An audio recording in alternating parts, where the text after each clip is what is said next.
Hi, welcome to my studio. Today's focus is painting negative space around objects and creating fun with color. The painting that I did was part of the Pastel Live presentation. I started my example with clear gesso painted over a watercolor wash of purple and blue. Check it out and paint along with me if you want. What I found interesting about the painting of the radishes for the Pastel Live is they painted, it looks like they used negative painting to create the illusion of where the shadows were. So I went ahead and did a purple and blue background because that's what it looked like the artist had done. And I'm going to do this painting in miniature in pastel, Nupastels, tiny little pastels. And then I'm going to throw in the other for the shadow, to create the shadow. I'm going to paint around where I think the shadow is. So I'm doing this one. I'm not using gouache, excuse me, in this painting. I want a brighter red, so I'm picking one with more orange. I might have to get out my other colors to have more options for this. Shouldn't have done that because that's the dark side. But I have it drawn out. This one's not as in bright a color, so a bright of light. Hello.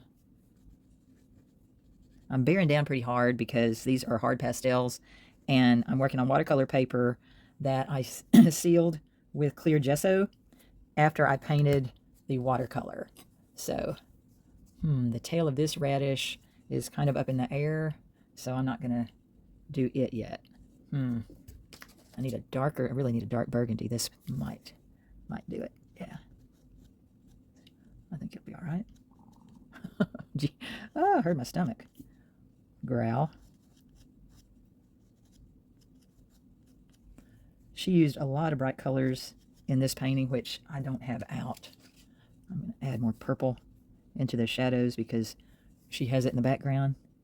Tilt this on its edge to try to match that first line. Create some wiggles in that line.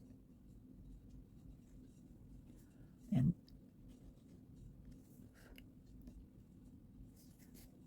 all right, I'm going to go to my lighter tones of green to create the leaves.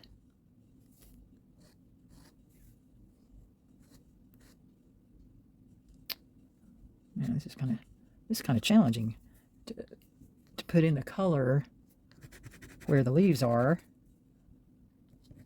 and not too much.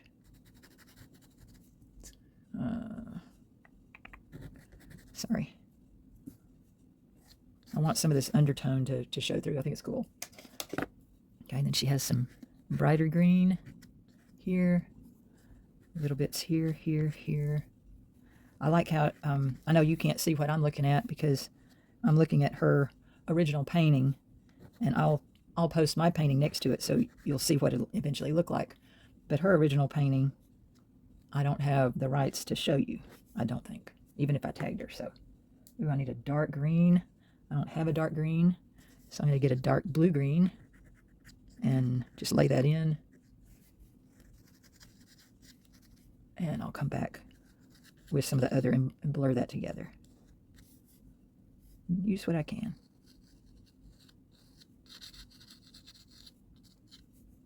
But what I like, I think what I was going to say a minute ago, what I really like about some of her work in the leaves, she threw in some random red, which breaks up the green and adds interest.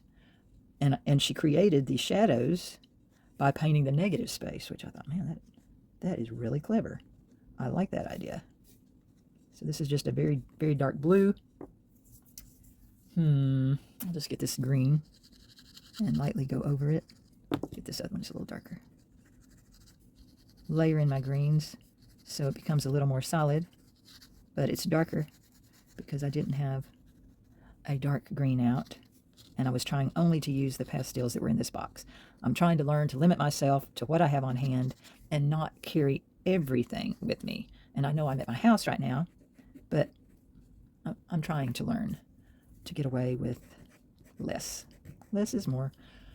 Because when I travel, I take so much with me, and it really is a little ridiculous how much comes with me. I might even include a little video of my last trip how my car was packed. I'll try to put it up at the top. And see how just throwing some random red in there, hers was really bright. And I would try to get it brighter, but not quite. She even has some patterns in hers that just crisscross. Anyway, pretty cool, pretty cool. And there was yeah, that. Okay, I'm going to add some lighter tones to some of that, create a little bit of highlights on the leaves, on the stems. That was probably the wrong color.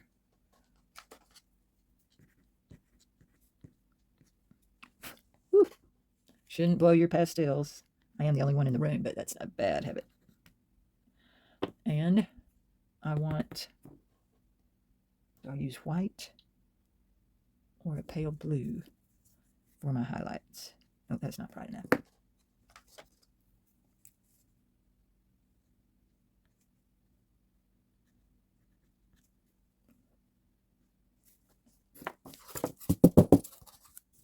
It's a much better habit to get into. Now, the challenge is she had a pale yellow, and I really think this one's too dark. Pale yellow that she filled in behind and around. Let me break this up. And she created her shadow by cutting in around the pieces right up to them if the shadow's not there, allowing that underpainting to still show through, and hopefully not obliterating everything that would be a shadow. The shadow of this is over here, so I want some space in between it. It's kind of hard working this little. And leave a gap to create that shadow that touches down here. Now I'm at the base of that radish. Ooh. And she obviously has a light source that is up high, and it creates these warped, distant shadows because it's at such a sharp angle. Laying this down. This is all kind of filled in. Don't want to drag my hand through it. And I'm getting to the bend of this shadow that's further down, so I'm going to try to mimic the shape of it from out here. All right, so that's one side of the shadow.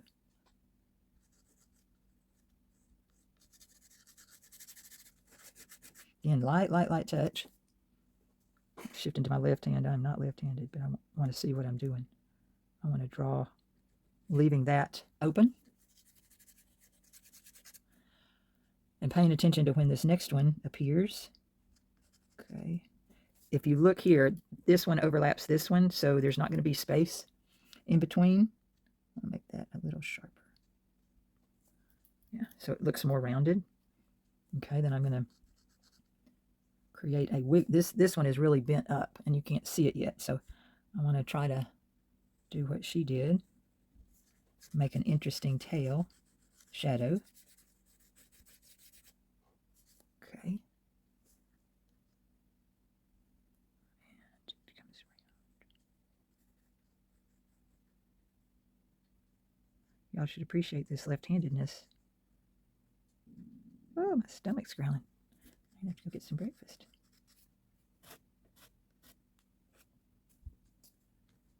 Oh, shoot.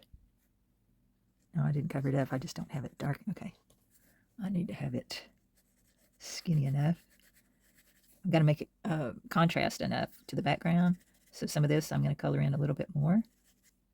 But what I have on one side, I want to also have on the other. Part of it needs to be more solid. So you can really see that shadow or the stem.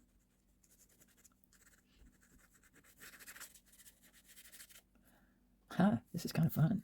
All right, I want to make this a little darker under here, so I'll pop that stem. I don't know if you call it a stem. Root, I guess is what it is. Shows you how much I know about radishes. Really don't eat radishes.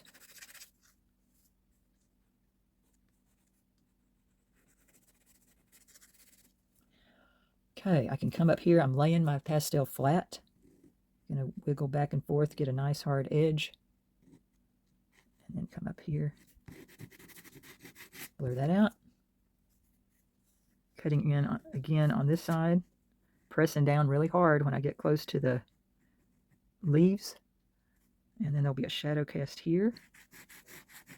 So I leave that gap for that shadow. And I'm going to come in real close. Need to come all the way up to the green because this is where the light is. There is no shadow on this side. It's all cast below it because of where the light source is. So this light needs to come all the way up to the green where the leaf is. And you see when I tilt my pastel on its side, I get a nice hard edge. Okay, so now I have to be careful. I'm going in between. The light will hit the top of this.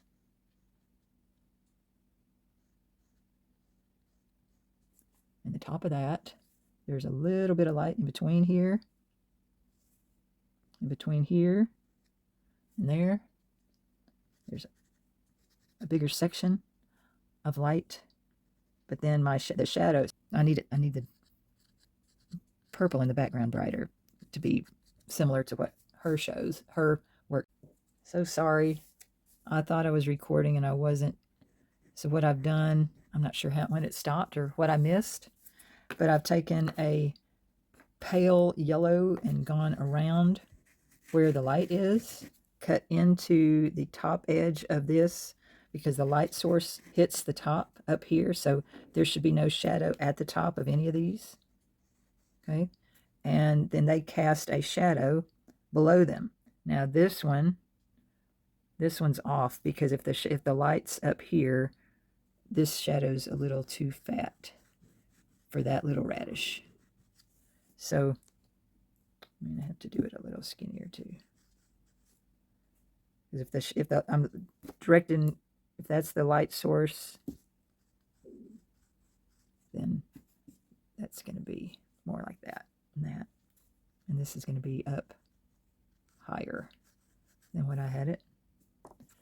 And because I have a color that's very similar to the background, I'm going to add a little more color into the shadows.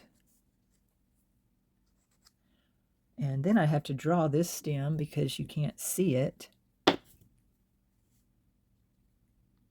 Comes out dark, and then it catches the light and comes up here and over. And then I need to add a little bit of shadow on it. Try to tilt this on its edge. Huh. Okay. Not bad. I'll put in a little bit more light up here. And create a teeny little edge. I think I need to cover that up. But you can kind of erase your mistakes by going over it, by picking up a color that's very similar to your background. You can build out the shadows that you might have missed, like up here. I wanted that a little more distinct. There were some lines that crisscrossed, like the leaves crisscrossed a little bit. I want that a little brighter, the background, so that the shadow shows up a little bit more. Shadows are darker close to the image that casts them. So that it needs to be a little darker. Oh, no, can't be too dark because I kind of lost, that got too close to the value of the radish. And see, I'm only using the pastels that I have in this 24 count piece. So, got to come back and reestablish the bottom of the radishes. Oh my goodness. Oh, my stomach's growling. All right. Just a touch of pastel dust. That's very sarcastic. All right, this might darken quite a bit when I spray it. I'm going to try to do a couple of light coats with SpectraFix. that I have in a misting bottle. Actually, there was a little bit of reflection down here. And I just put that in a duller color, and it shows up a little better. Okay, here we go.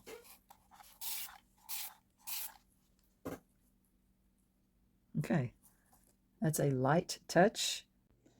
I was happy with the final piece, and I was really glad that I watched this demo and tried the negative space for the background with the color underneath.